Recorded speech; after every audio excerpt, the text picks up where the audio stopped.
it's ready and eagerly awaiting its first test flight. We've had the initiation of the automatic launch sequence, and through that we've completed the internal power switchover, which means the vehicle is now powering itself using its own batteries. We've also had the null checks been completed, and we're now waiting for the next window to come about for the ALS to restart.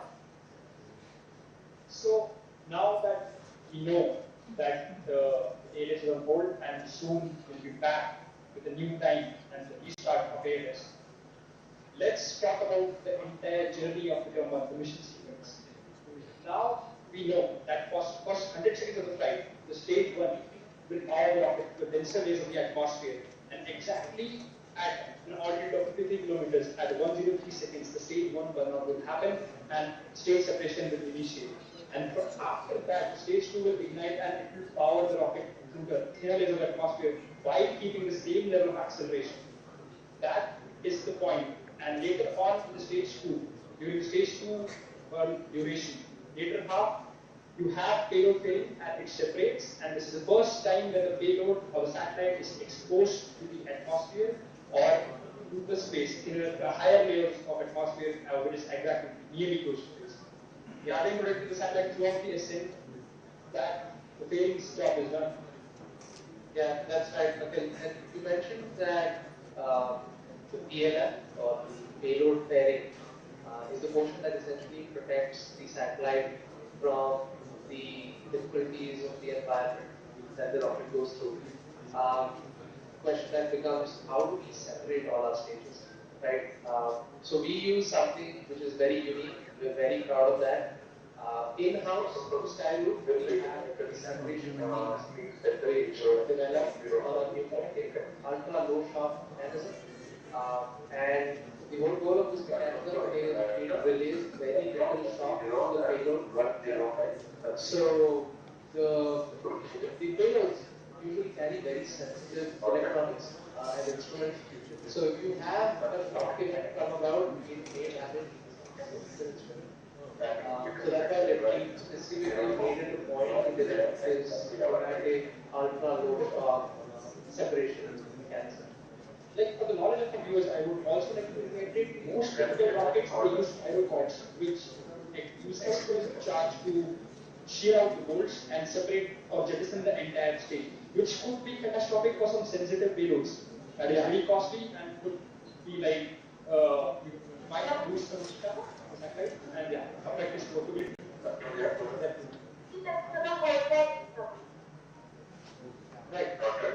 Lose some data from the satellite and affect its workability. Control here, go ahead. Definitely. Still external hold mode is coming. Right. Noted. Now, even after the payload fairing has separated, the job isn't done yet, right? The climb is still going on.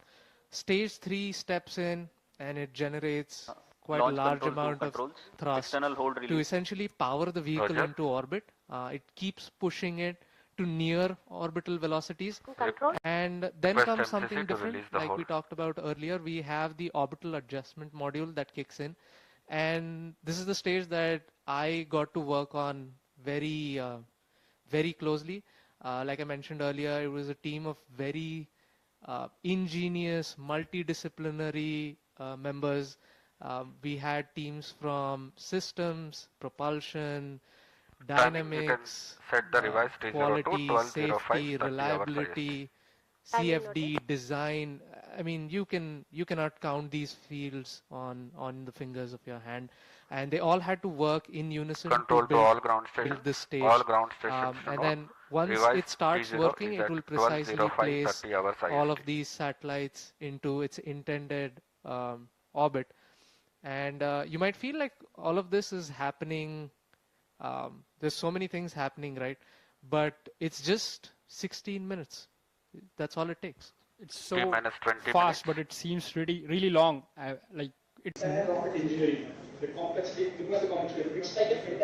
But as Suyash pointed out, so it's such a, we can say the entire rocket should be in tune to engage all the systems at the right moment so that we can have even a small ignition.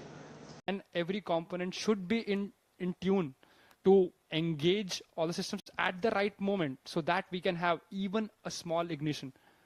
And now we have a Vikram-1, which has close to 1,000 subsystems. And see it on your screen shortly as well. The countdown has restarted. We are resetting to T minus 20 minutes, and we are at T minus 9. Countdown has restarted. We are resetting to T minus 20 minutes, and we are at T minus 19 minutes for the information of all our viewers. Other ground stations about the new T0. Please confirm on Control timing in external hold mode. CNC copied, new PGM files shared. Roger. Coming to control timing in external hold mode. Roger.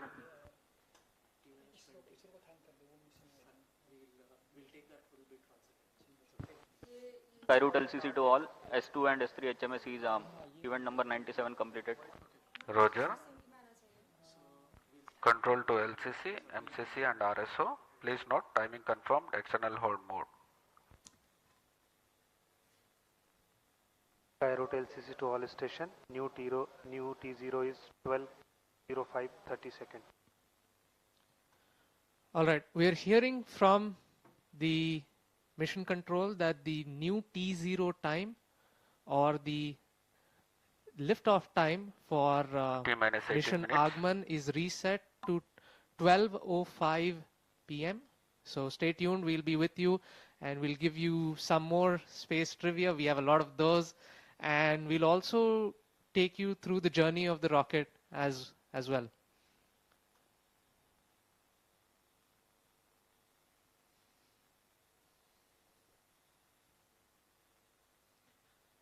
You know, many of the times one of the questions that comes is why space? You know, it's so hard. Getting to space is hard enough. Getting to space on the first try is even harder. So if it's so hard, why do it at all?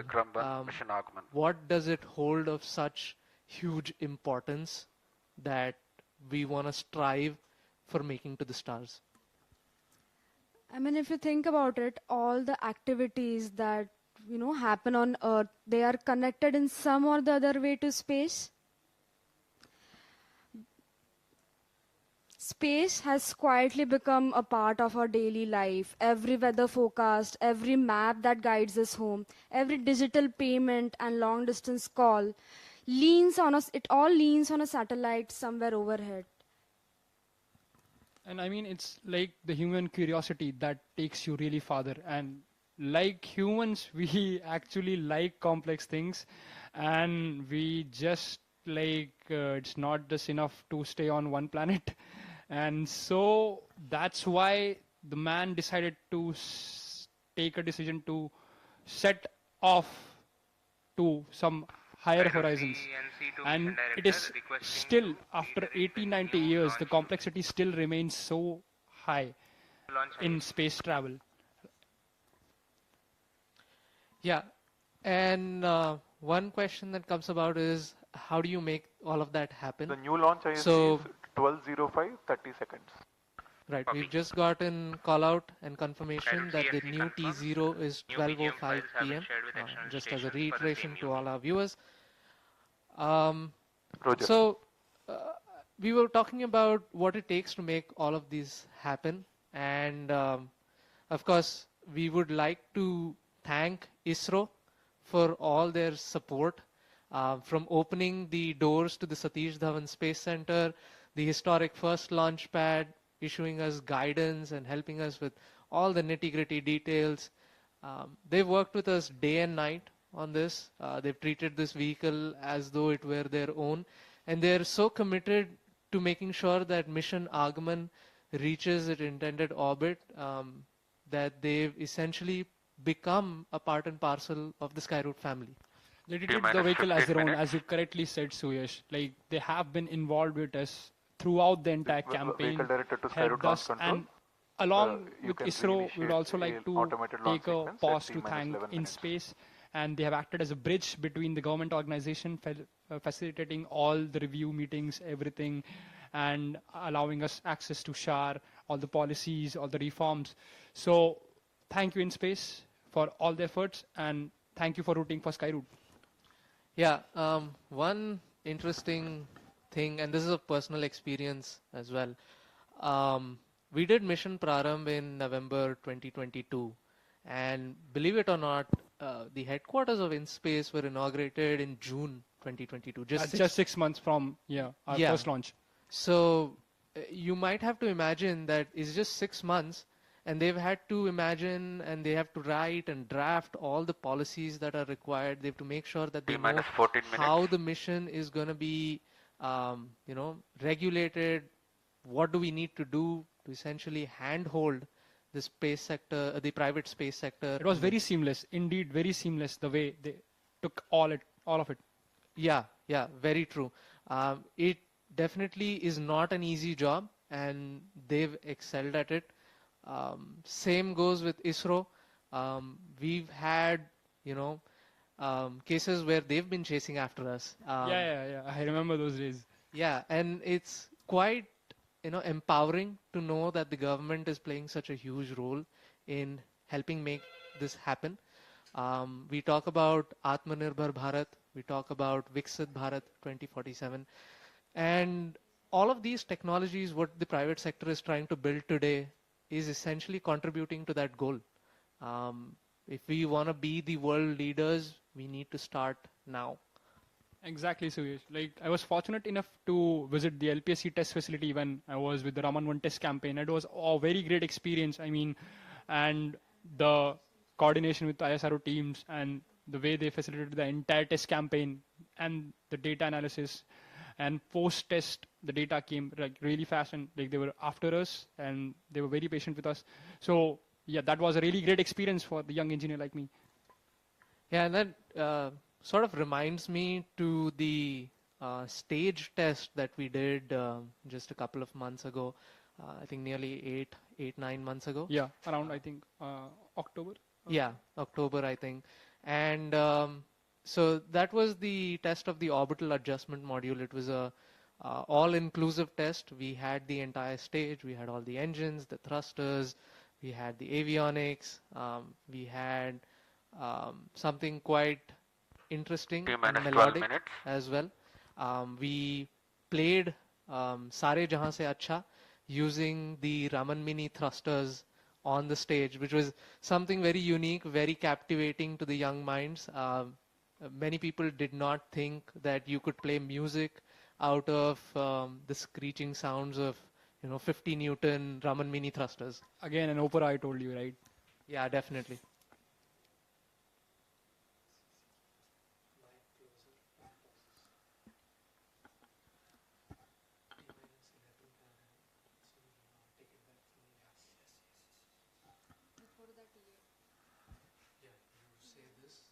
Just give me a go.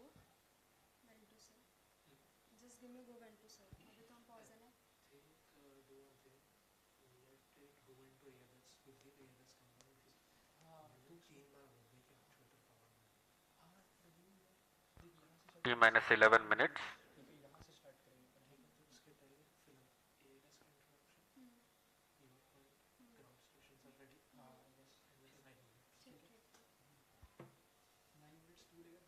Automated launch sequence initiated.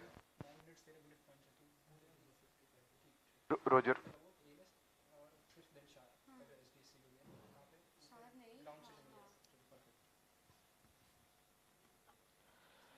All right, we're at T minus 11 minutes again, T minus 30, 10:30, sorry. And the automatic launch sequence has begun.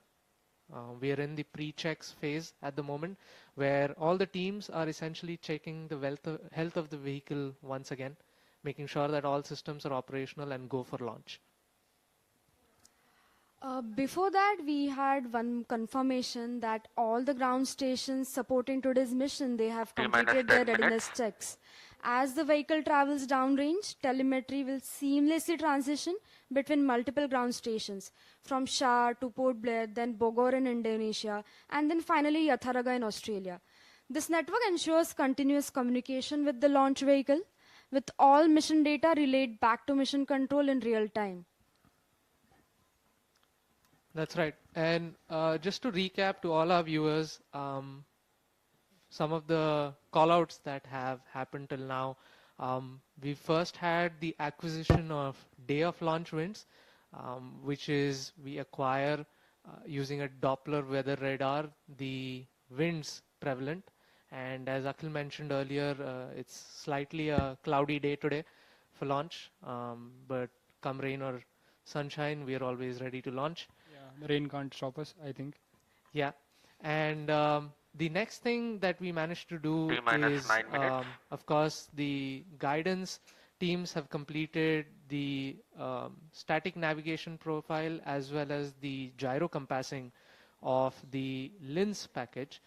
So this is kind of the sensor which tells the attitude of the vehicle, essentially tells you how you're oriented with respect to Earth. And it's something very important that the vehicle has to do. It needs to know where north is and where the direction of gravity is. Post that, like he just confirmed, we've had all the ground stations. We have 4 ground stations supporting us today. Shar, which is where we are coming to you live from. And then we have Port Blair, following which we have Bogor in Indonesia. And finally, the Yatharga ground station in Australia. So all of these ground stations essentially capture telemetry, which is the data from the vehicle, and relay it instantaneously to us. Yeah, Suyash, you were mentioning about how we also see the wind profiles. The wind profiles are also checked. Just a while back they were checked. And as I can see on the MCC, this wind profile or this data of the winds is also going to be uploaded into the mission computer in the sequence that is coming up. And also one of the key milestones which have been completed is the transition from external ground power to the rocket's onboard batteries. The vehicle has relied on ground support systems till now, but from this point forward, every stage must successfully power itself. So engineers, I believe, are watching the battery performances and electric health right now to ensure that the transition is smooth and every system is remaining stable as of now. And for this ALS sequence also, we have completed all the null checks for all the stage nozzles, and the FNCs are working as fine as possible.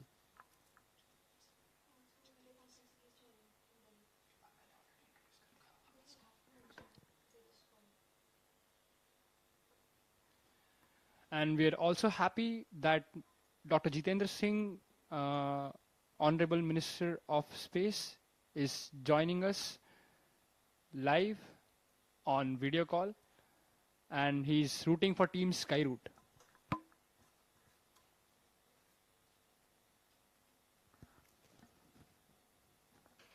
We are at T-minus 6 minutes and counting. For the viewers who've just joined us recently, on your screens right now is the Skyroot Launch Control Center situated at Shar. We have many engineers looking at the vitals of the vehicle. This includes different teams, starting from avionics, guidance, navigation, control, liquid propulsion, solid propulsion, safety, reliability, quality, and of course our IT teams as well.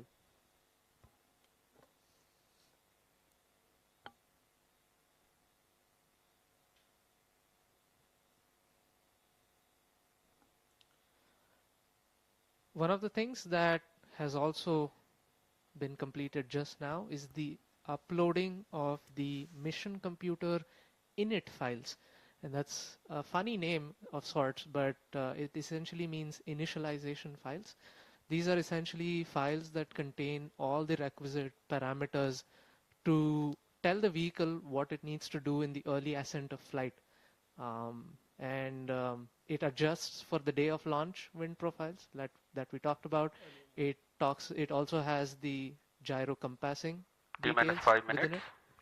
And now we have confirmation that mission computer mode has been successfully changed to flight mode, and we are really jubilant and everybody is really happy that this stage has been successfully transitioned, and now we'll move towards the next check, that is HMSA disarming.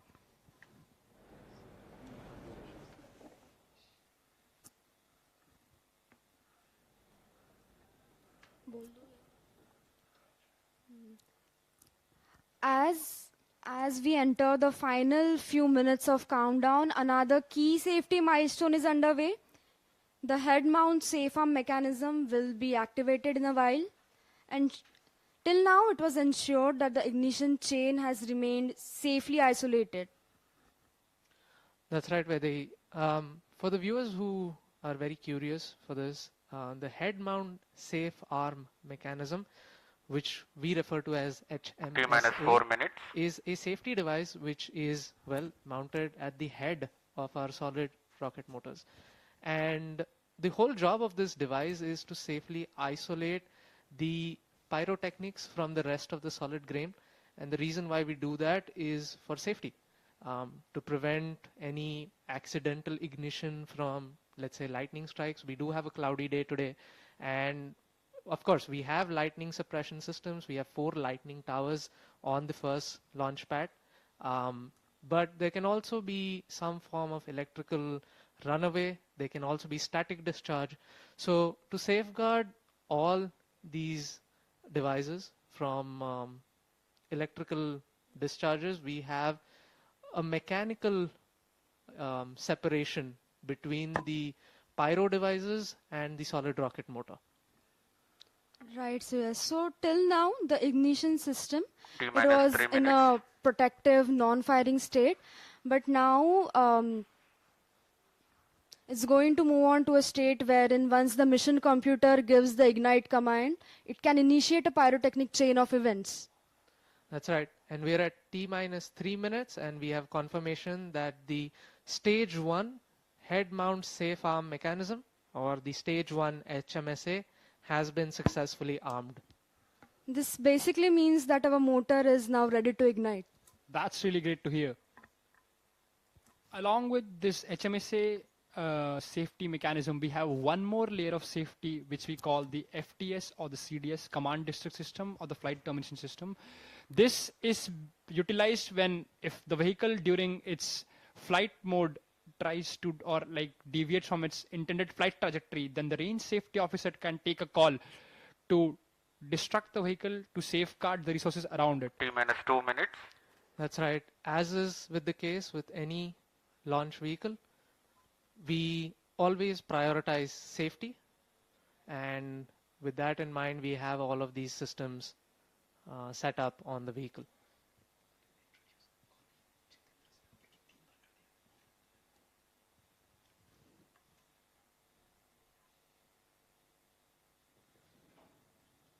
We are now entering to condition the liquid stages on Vikram-1.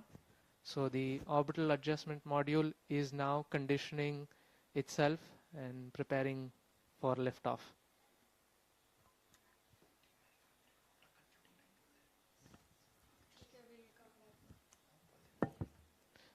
So we are nearly at T-minus 1 minute.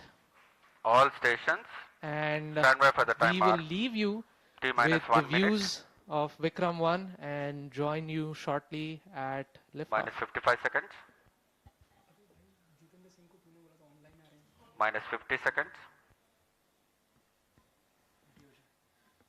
Minus 45 seconds. Minus 40 seconds. Minus 35 seconds. Minus 30 seconds. Real-time programs activated. Minus 25 seconds. Minus 20 seconds. Minus 20 seconds is the call out now. Minus 15 seconds. 10, 9, 8, 7, 6, 5, 4, 3, 2, 1, 0. And we have liftoff of Vikram-1, India's first private orbital launch vehicle. Normal. And we have great views coming from the tracking cameras. And isn't this quite something? Vikram-1 ने अपनी उड़ान भरी है, प्रथम चरण का प्रज्वलन प्रारंभ हो चुका है। Vikram-1 ने प्रक्षेपण पथ को लांघकर आकाश को भेदने का निर्णय ले लिया है, एक ब्रह्मास्त्र की तरह।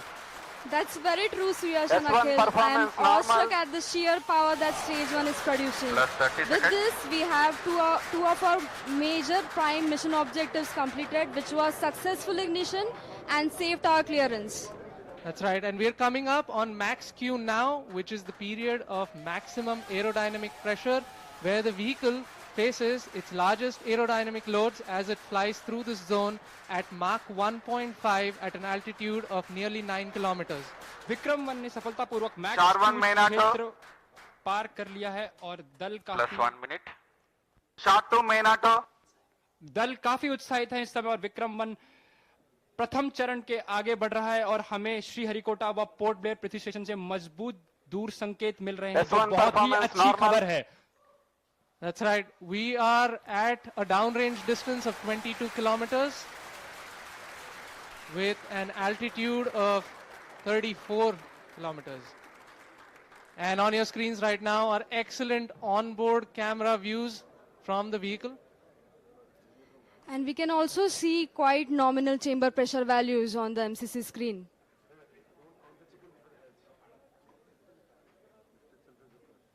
The vehicle is currently at an altitude of 50 kilometers. और यहाँ पे प्रथम चरण का प्रतिकरण हो चुका है और द्वितीय चरण का प्रज्वलन भी प्रारंभ हो चुका है। This is quite a major achievement for the nation, with the vehicle successfully separating stage 1 and the ignition of stage 2 as well. द्वितीय चरण अपना सफलतापूर्वक कार्य पूरा कर रहा है और प्रथम चरण का दहन अथवा प्रतिकरण समाप्त हो चुका है। The vehicle is at an altitude of 89 kilometers, traveling at 2.6 kilometers per second.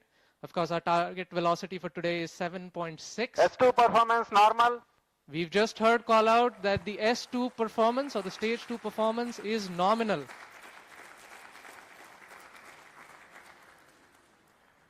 ये एक ऐतिहासिक क्षण है पूरे भारत और निजी अंतरिक्ष यात्रा का।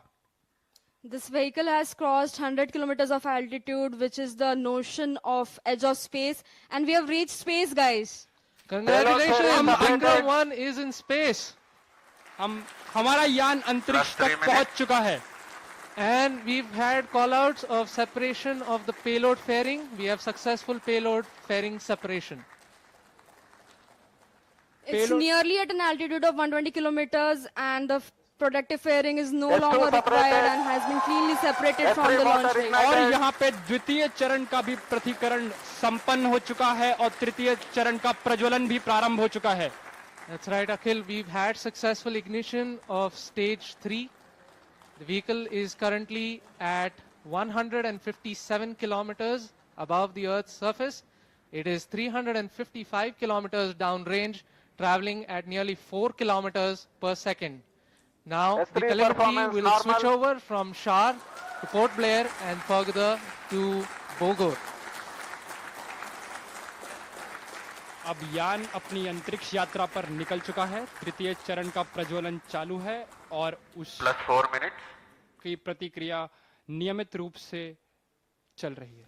And as you can see on your screens, we have near exact following of the intended trajectory. The two dotted two lines on your screen essentially indicate the current performance of the vehicle, and it closely matches with prediction. This is on your screen on board from stage 3. What you see is the rocket plume and the nozzle, and Earth, our home. What a beautiful view! क्या सुंदर दृश्य है हमारी पृथ्वी का। S3 performance normal. और तृतीय चरण का परफॉर्मेंस अब नॉर्मल है, या कि सामान्य रूप से तृतीय चरण का संचालन प्रारंभ हो चुका है और चल रहा है। That's right. We've had call out that the stage 3 performance is nominal. +5 minutes. So stage 3 has a propellant loading of 2.5 tons, and we've had burnout of the stage 3 motor as planned at T plus 5 minutes. Yes, we've gotten confirmation that S3 has burnt out, and now we're entering a planned coast period, something that lasts for 140 seconds, in which it's called as combined coasting is normal. Right, so we've got call out that the combined coast is nominal. This will last for roughly 140 seconds, where stage 3 is not producing thrust, but it's connected to the vehicle and it's going to coast as a single body. All of this is done to manage the altitude of the vehicle and also control where the stage will re-enter the Earth's atmosphere before splashing in international waters in a safe and planned manner. And jubilant views from the launch control center, where the teams are extremely elated and excited. और mission नियंत्रण केंद्र और launch नियंत्रण केंद्र से आपको दृश्य दिखाई दे रहे हैं. सभी यान परीक्षण दल अत्यंत ही प्रसन्न है और यहाँ पर जो प्रसंग है वो एक उत्सव का प्रसंग बन चुका है. एक ऐतिहासिक क्षण भारत के निजी अंतरिक्ष उड़ान का. विक्रम-1 यान अब अंतरिक्ष में स्थापित हो चुका है. तृतीय चरण अब अपने कोस्ट फेज पे है और ये कोस्ट फेज अभी आप कैमरा व्यूज देख सकते हैं अपने प्रक्षेपण पर्दों या मोबाइल स्क्रीन्स पर, जहां पे आपको धरती का एक सुंदर दृश्य दिखाई दे रहा है. As we can see on our screens right now, it's really amazing to see that Vikram-1 as of now is going along its intended trajectory exactly as expected. Our plots are really overlapping. The predicted velocities and the current flight velocities are exactly matching. And aren't you guys speechless right now? I mean, yeah, मेरे पास शब्द ही नहीं है. मतलब ये मैं निशब्द हो चुका हूँ. That's right. We are approaching another point wherein S3 will separate. S3 is separated. और तृतीय चरण का प्रतिकरण भी हो चुका है. And you see wonderful views of S3 separating. And now we have combined coasting has ended, and stage 4 will now coast on its own for the next 130 seconds. So stage 4 will now fly on its own, essentially, and the control thrusters on the OM will be continuously turning on and off to maintain the attitude of the stage, making sure that it is pointing the right way. This also ensures that the antennas can maintain connection with the ground station and the satellite can be pointing in the right direction. That's right. So one unique thing that has been done during separation is we've essentially fired all 4 of our Raman Mini thrusters to sort of push stage 4 away from stage 3. And that just sort of guarantees that there is some minimum separation between the two.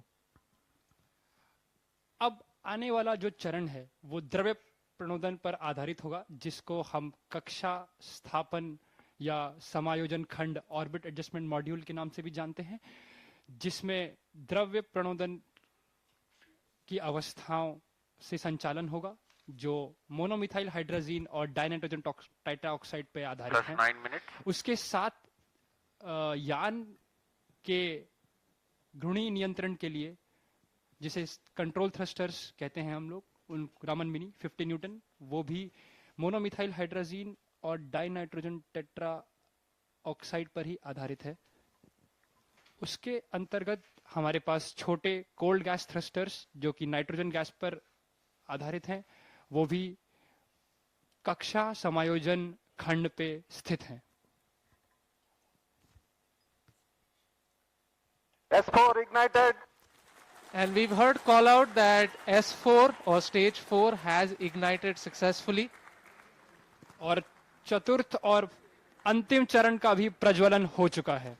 The liquid engine has come alive over 400 kilometers above the Earth, beginning a burn that will last for more than 6 minutes. During this phase, the vehicle will steadily accelerate from about 6.68 kilometers per second to nearly 7.64 kilometers per second, delivering the precise velocity needed to achieve its planned 450 by 450 kilometers circular low Earth orbit at a 60-degree inclination.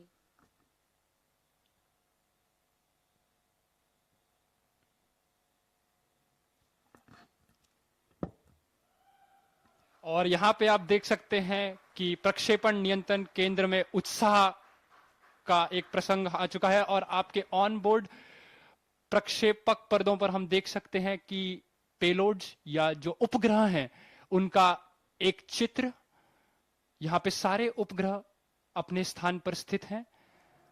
That's right, Akhil. We've also had seamless transition from the S4 performance normal to the Bogor station, and now we are receiving strong telemetry from the Bogor as well as the Yatharga stations in Indonesia and Australia respectively. The current altitude of the vehicle is 426 kilometers. Our target is near 450. We're traveling at 6.5 kilometers per second. And like we said earlier, OAM is essentially going to fire its Raman-2 engine for a cumulative burn time of nearly 6+ minutes. So this is the longest burning. It's the smallest in thrust, but it burns for the longest period of time. It's all given to us by Raman-2, our main engine for this mission. So Yash, it must be a really amazing feeling, right? I mean, you and your team worked on this engine to get it going, and it is finally taking us to space.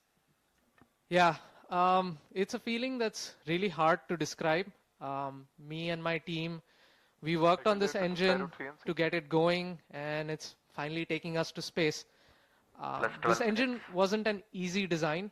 Raman-2 generates 1500 newtons of thrust, and it employs 3 different types of cooling.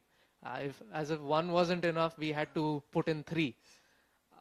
So we have regenerative cooling, then we have radiative cooling, and we have film cooling. And all 3 of these need to work seamlessly in sync to deliver this phenomenal outcome. So I'm kind of glued to the screens right now. You might just see me peeking over to try to see what the chamber pressure, what the thrust, and what the temperatures are like. But I think I might have to hold for a bit and look at that data in a little while.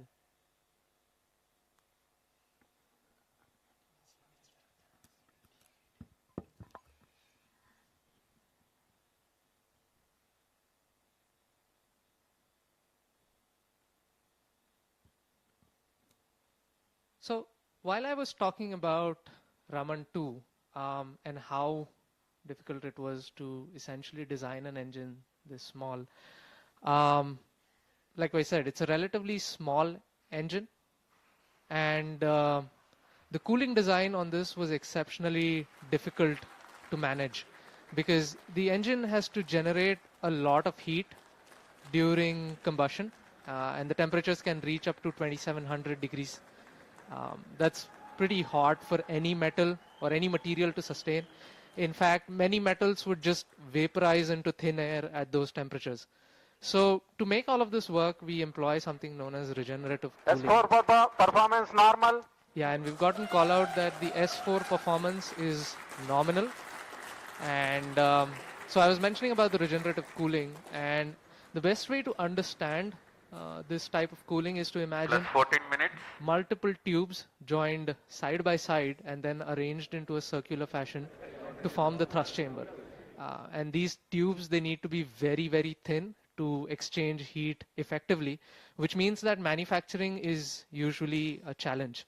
And even after the temperatures would still be too high for normal metals to handle. And for this exact purpose, we employ something known as film cooling. And even though it sounds like a fancy name, it just involves injecting fine jets of fuel along the walls of the chamber to effectively add a barrier of colder gas between the combustion chamber and the metal walls. And essentially, one question I get asked very often is, if it's like that, then why is it called regenerative cooling, right? The whole thought process is the tiny tubes that we just talked about. Those tubes. S4 performance normal. Plus 15 minutes. और यहाँ पर हमको mission नियंत्रण केंद्र संकेत मिल रहे हैं कि चतुर्थ चरण का भी परफॉर्मेंस सामान्य है और अभी यान 450 किलोमीटर की ऊंचाई तक पहुंच चुका है जो कि उसका निर्धारित कक्षा है और कोस्ट फेज प्रारंभ है। जी हाँ, and it's traveling at 7.3 kilometers per second at an altitude of 453 kilometers right now.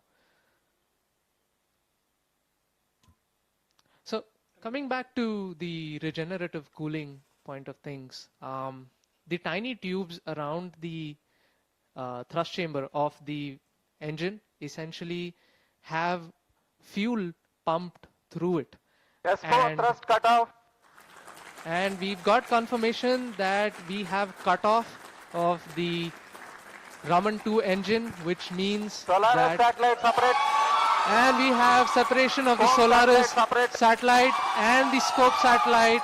Both satellites have been deployed successfully and we have reached space on our first attempt successfully. इतिहास में पहली बार एक यान ने अपने प्रथम परीक्षण उड़ान में ही उपग्रहों को उनकी निर्धारित कक्षा में स्थापित कर दिया है। And now comes something very, very interesting. You can see on your screen from on board the cosmic bloom and the micro art. And we have sun rising behind it. It is the dawn of a new space era. ये एक नए अंतरिक्ष युग का प्रारंभ है। सूर्य के किरण ने ये प्रकाशित कर दिया है। Skyroot has actually completely redefined orbital flights, I guess, forever. Yes, अवश्य। ये कथन बिल्कुल सही है। 17 minutes. So right now we are awaiting the Cosmoserve satellite to perform. Agaman mission is a grand success. And we've heard call out from the mission director that the Agaman mission is a grand success. सफलतापूर्वक प्रथम mission आगमन ने इतिहास के पन्नों में अपना नाम अंकित कर दिया है। Hello space, we have arrived.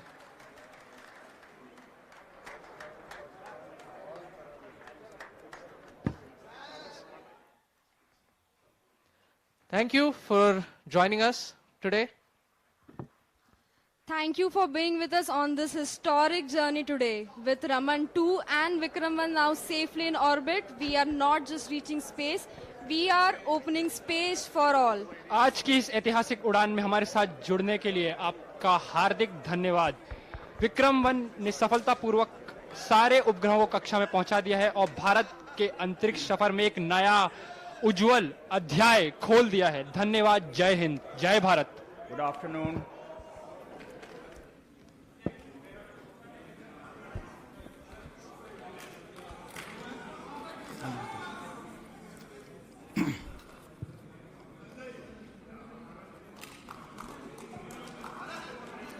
Good afternoon, everyone.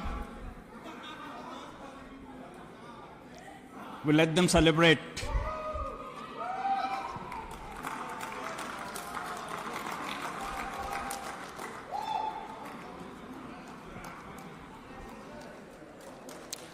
Good afternoon.